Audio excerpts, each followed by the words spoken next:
I remember the first time I interviewed someone about indie beauty on this podcast, and I asked them right at the beginning of the interview to define what indie beauty actually meant. And their answer really sort of bemused me because they very abruptly said, well, it's independent beauty. And then they stopped. And that was their answer. And I remember at the time expecting so much more and nothing else came forth. And we were recording in our podcast software, and I think I'd muted myself while we were talking because I'd expected quite a long explanation. And I was mid-sip with a cup of tea. And then I frantically had to sort of put my tea down and scramble around to find the unmute button to keep the conversation going. And thankfully, my editor very kindly edited out any awkward pauses. Now, don't get me wrong, my guest was brilliant, and this is absolutely not a criticism of them. But ever since that moment, I've realized that for most people, indie beauty simply means independent beauty. It means a beauty brand that isn't owned by a big corporation. And that's as far as the definition goes for most people. And I've thought about that answer that they gave me many times over the years, because technically it's not wrong. Indie beauty is independent beauty, right? But I also think it's such an incomplete definition, and it misses everything that actually makes indie beauty interesting and disruptive and worth paying attention to. Independence isn't the whole story. In fact, it's barely the beginning. And the more I've spoken to founders, the more I've realized that using the word independent as the only defining feature of indie beauty is a bit like defining a novel by its page count. It tells you nothing about what the spirit is that's inside it. And crucially, it tells you nothing about what happens to that spirit when the founder steps away. Because the real story of indie beauty isn't about ownership at all. It's about authenticity, the craftsmanship, the ingredient knowledge, the transparency, the founder's hands literally shaping the product and everything around it. It's the soul of the brand. And in recent years, we've watched what happens when that soul is removed. Many beloved indie beauty brands simply fall apart. They lose their focus, their energy, their spark. And increasingly, the founders who sold them are being pulled back in to steady the ship. So today, I want to explore exactly why that happens. Stay tuned, because I'm going to actually share a few stories as well that perfectly illustrate where indie beauty thrives, where it falters, and where we can all learn from the founders who built these brands in the first place.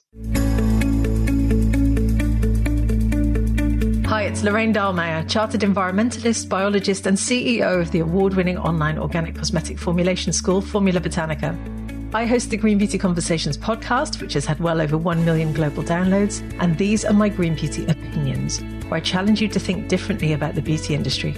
If you love hearing my thoughts on green beauty, make sure you subscribe to this podcast so you never miss an episode. So the reason I want to dig into the concept of authenticity today is because we're seeing the consequences when it goes missing.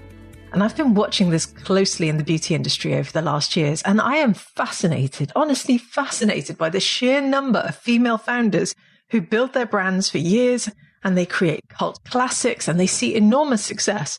And then they sell their companies to the big players. And there's nothing wrong with that, right? Because they've earned their stripes, they've done their time, and they want to step back at that point. But there seems to be a recurring playbook that comes back time and time again, where after several years, the new owners have often tanked the business, sadly. And then the original founder has to step back in again. And I personally believe that this happens because the buyers don't bring the authenticity. They just bring the balance sheets, and they bring a huge drive to achieve enormous numbers, often very unrealistic, in growth for their shareholders. So let's take a look at what's happened in the last few years alone. Let me tell you some stories about founders who have seen exactly this happen. Let's start with Greg Renfrew, who is an incredible entrepreneur and an inspiration to so many. And she built her brand Beauty Counter from the ground up, from her kitchen table. It's a very relatable story. And it became one of the most influential clean beauty brands in the world. And then when she'd achieved fantastic valuations and numbers and undoubtedly felt like she'd earned her stripes and wanted a break, she stepped away after selling a majority stake. That's great for her. But the story didn't end there.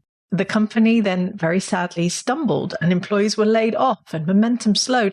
And eventually Greg had to step back in, because the investors who bought into the brand had to confront a simple yet very uncomfortable truth, which is that Beauty Counter's success wasn't built on spreadsheets. It was built on the authentic mission that Greg set out. Now, Beauty Counter eventually went into administration, I think in 2024, and Greg purchased the rights to the name, and she's now rebranded it as Counter, and she's effectively starting again. And I have no doubt that she'll see incredible success because of who she is. So another story, there's Vicky Tsai at Tatcha, who I have talked about before here on the podcast, actually. And Vicky poured everything she had into that brand and turned it into a global phenomenon, sold it to Unilever and stepped back. It's the ultimate success story. But within a few years, she was pulled back into the business that she'd created because the magic that made Tatcha, well, it didn't survive the transition. Not because the products had changed or the company lacked the resources, quite the opposite. It was because the brand's center of gravity had always been the authenticity that Vicky brought to the table, and without her, it drifted. Or at the moment, I keep seeing articles about Drunk Elephant in the beauty industry press. So when Tiffany Masterson, another incredible entrepreneur, she sold her brand to Shiseido for over $800 million a few years ago. And it was hailed as one of the biggest success stories in indie beauty. But recent reports suggest that the brand is now struggling under its new leadership. And headlines in the cosmetics industry trade publications are quietly asking why Drunk Elephant has lost momentum and why growth has slowed and whether the company misjudged how much of a brand's power came from Tiffany and her authenticity. It's the same pattern. Once the founder steps away, the authenticity that made the brand unmissable becomes much harder to recreate. And then the most recent example, which I've seen only in recent weeks, is Sarah Brown at Pi, who is phenomenal. She's been here on the podcast as well, actually. Her interview was, I think, the most popular episode that we released that year. So check out episode 89, where she breaks down exactly how she built Pi Skincare. And then in 2022, I think she sold a majority stake to Clarins.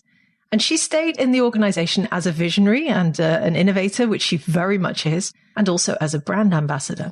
But recently, Sarah wrote publicly on LinkedIn, I am back at Pi Skincare as interim co-CEO, along with my co-founder, to rebuild the culture, inject entrepreneurial energy, and restore the brand vision that made us pioneers in green chemistry.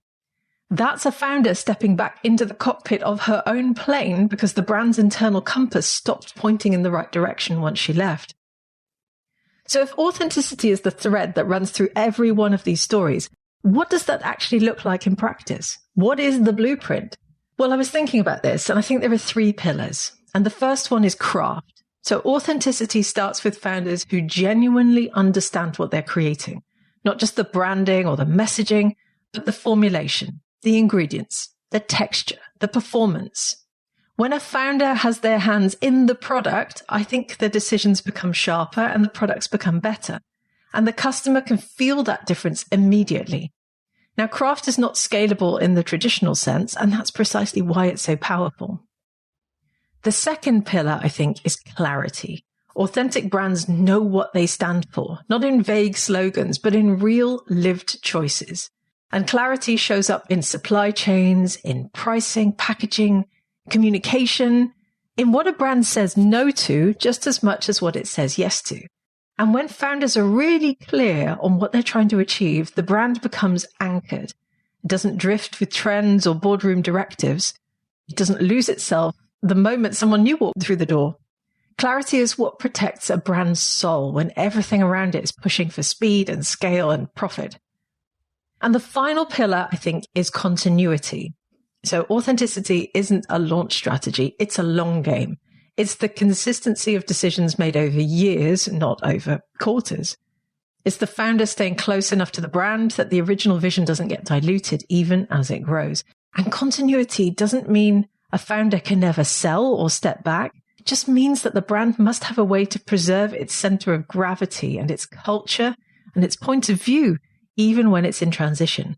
Because when continuity is missing, the brand loses its heartbeat. And when it's present, the brand stays coherent and, I suppose, magnetic, no matter how big it becomes.